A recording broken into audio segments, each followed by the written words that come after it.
நம்முடைய பிதாவாகிய தேவனாலும் கர்த்தராகிய இயேசு கிறிஸ்துவினால் உங்களுக்கு கிருபையும் சமாதானம் பெறுவதாக. நாளையும் கூட நமக்கு ஜீவனை தந்ததுமல்லாமல் தயை பாராட்டினார் அல்லவா, அவரை துதிக்கலாமா? காலடி தெரியாமல் போனாலும்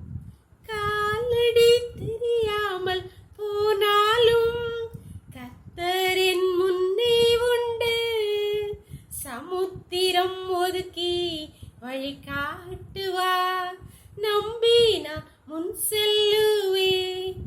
இயேசுவை நம்புவே, நாளெல்லாம் நான் பின்பற்றுவே.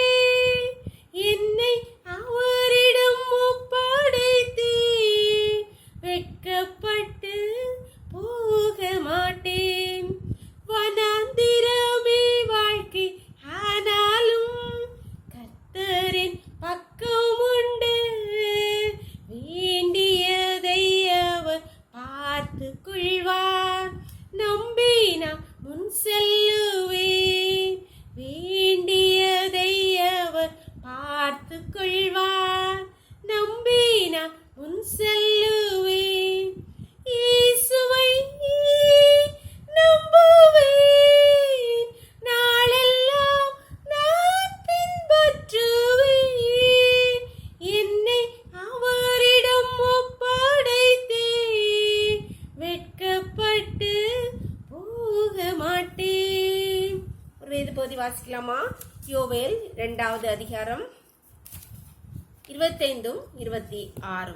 யோவேல் 2வது அதிகாரம் 25 26.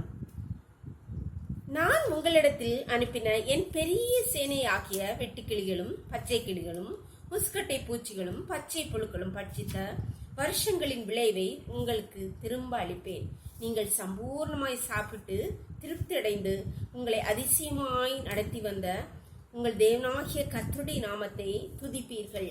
என் ஜனங்கள் ஒருபோதும் வெட்கப்பட்டு போவதில்லை.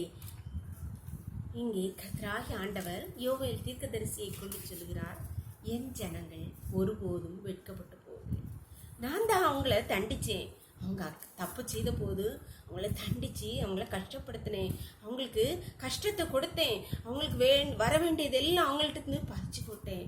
இப்பொழுது நான் அவங்களை நேசிக்கிறேன். என் பிள்ளைகள் என்னிடத்தில் வர வேண்டும் என்பதற்காகவே நான் அவர்களை சிரிச்சிட்டேன். அவங்க என்கிட்ட வந்த போதும் என் பிள்ளைகளை நான் ஒரு நாளும் வெட்கப்பட்டு போகவே விட மாட்டேன்.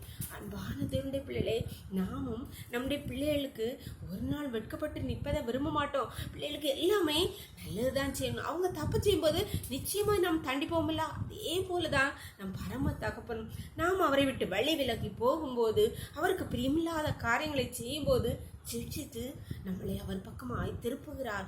நாம் திரும்பாமல் போகும்போது நாம் பல ஆசீர்வாதங்களை இழந்து வெட்கப்பட்டு போய்விடுகிறோம். அன்பானுள்ளே, அவர் நம்முடைய தகப்பன், நம்மளை சிரிச்சிக்கிறார். அதனால அவர் நம்மளை விட்டுவிட்டார், கைவிட்டு விட்டார், நம்மளை வெறுக்கிறார் என்ற அர்த்தம் அல்ல. நம்மளை சிரிச்சித்து நம்மை அவரிடமாய் சேர்த்து கொள்ளவே அவர் விரும்பமாக இருக்கிறார். நம் வெட்கப்பட்டு போவதை அவர் விரும்பவே இல்லை. அதான் சொல்றார், என் பிள்ளை ஒரு நாள் வெட்கப்பட்டு போவதில்லை என்று சொல்லுறார். அன்பான தேவனுடைய பிள்ளை, நம்மள குடும்பத்தை நம் பிள்ளைகளை ஒப்பு கொடுக்கலாமா? அப்பா, என்ன உங்க கருத்துல தரணும்ப்பா, நான் வெட்கப்பட்டு போகாதபடி செய்யுங்கன்னு ஜெபம் பண்ணலாமா? எங்களை நேசிக்கிறீங்களா அன்பின் தகப்பனே? அந்த நாளை கூட எங்களுக்கு ஈவாய் தந்தீங்கப்பா, கொடி நன்றி தகப்பனே. நாளின் காலை முதல் இம்மட்டுமாய் உங்களுடைய தயவு உங்க கிருபைகளை தாங்கினதேப்பா. அப்பா, அடியாளோடு இணைந்திருக்கிற ஒவ்வொரு பிள்ளைகளும் கருத்துல தெரியணும்ப்பா. என் பிள்ளை ஒரு நாள் வெட்கப்பட்டு போவதில்லை நிச்சயப்பா. இப்பொழுது தங்களை உங்களுடைய கருத்துல அப்பா தருகிற ஒவ்வொரு பிள்ளைகளும் அப்பா, நீங்க வெட்கப்பட்டு போகாதபடி செய்யுங்கப்பா. அவங்களை கனப்படுத்துங்க தகப்பனே. அவங்க எங்கு சென்றாலும் எந்த இடத்துல இருந்தாலும் எல்லா சூழலிலும் நீங்களே அவங்களை உயர்த்துங்கப்பா, கனப்படுத்துங்கப்பா, சகல நன்மைகளால் நிரப்புங்கப்பா. அதுவரை உங்களுடைய கருத்தில் தருகிறோம்ப்பா. நிறக்களை மூடி மறைச்சுக்கோங்க. சகல துதியும் கனமும் பலமையும் பலஞானம் என் தேவாதி தேவன் ஒருவருக்கே செலுத்தும். இயேசுவின் மூல ஜெபங்களால் தந்தை, ஆமென். God bless you. கர்த்தர் உங்களை ஆசீர்வதிப்பாராக. ஆமென்.